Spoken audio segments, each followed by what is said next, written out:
everyone. We are here to present our research study entitled The Effectiveness of Technology on Making Learning More Practical and Student-Centered. I'm Jonalin C.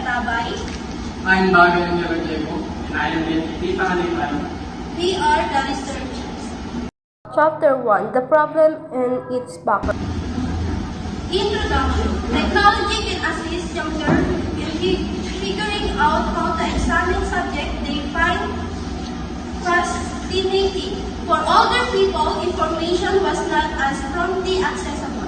Yet now students can access technology access. How students prefer to learn has changed dramatically since the introduction of the internet.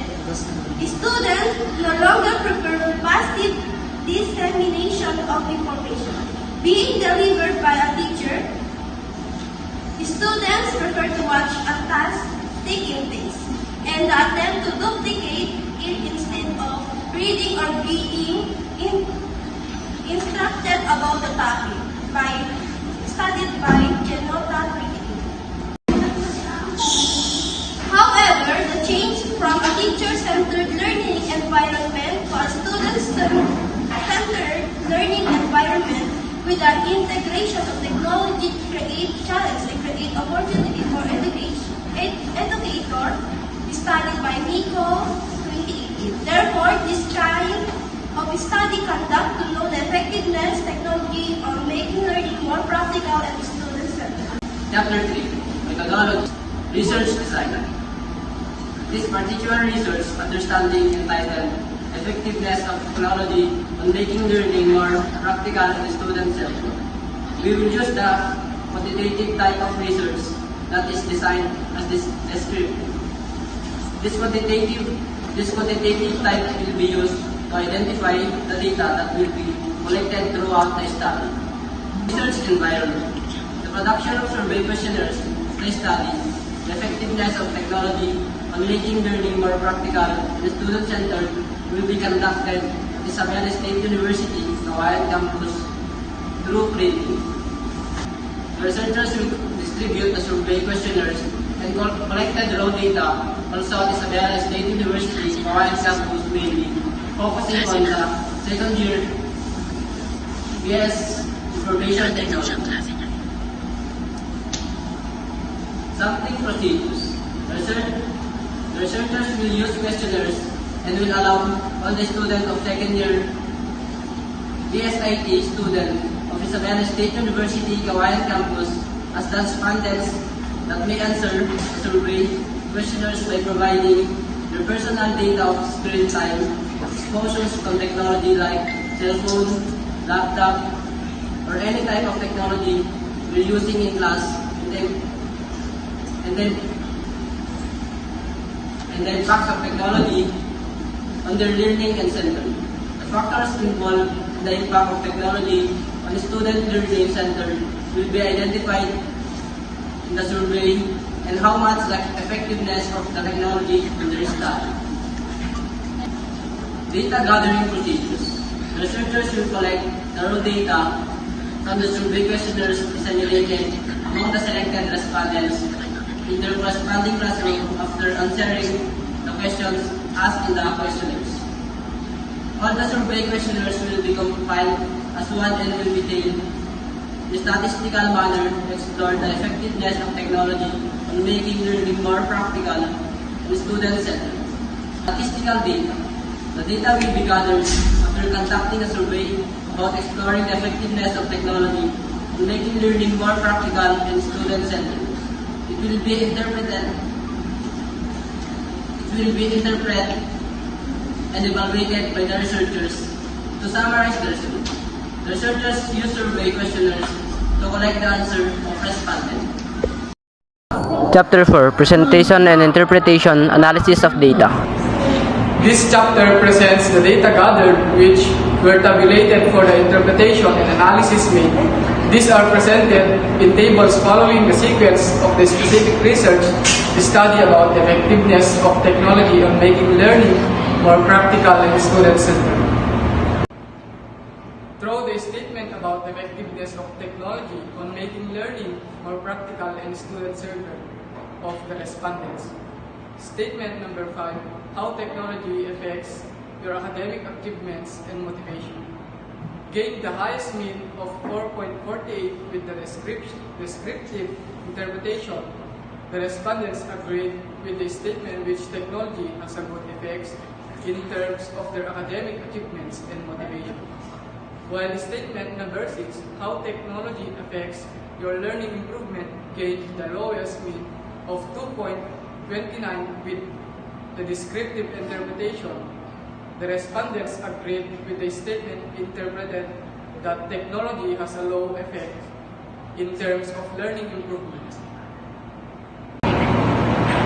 Table 3.2. The result can be interpreted that the effectiveness of technology in making learning more practical and student-centered respondents.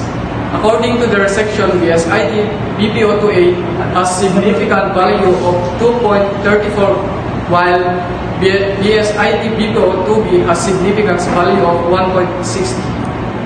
Therefore, we did find statistically significant difference in the effectiveness of technology on making learning more practical and student-centered when grouped according to their sections.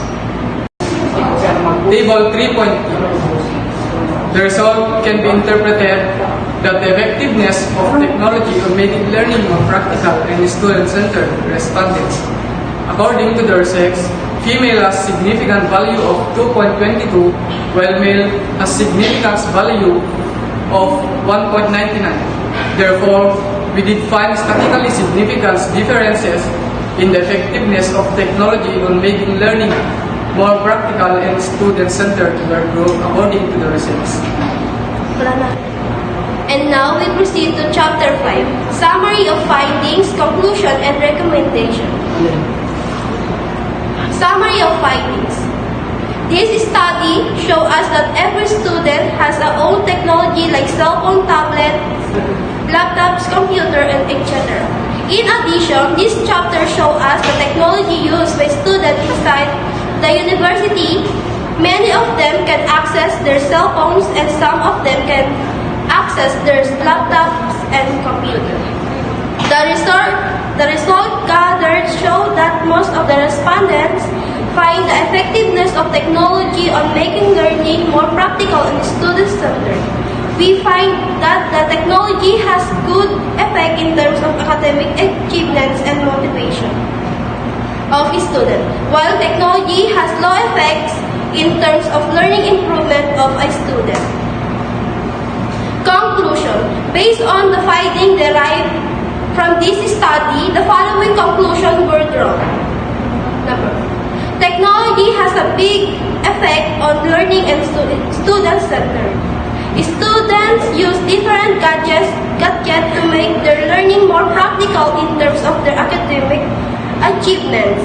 And also technology gave them motivation to improve their performance in school, but technology have bad effects on their learning and center.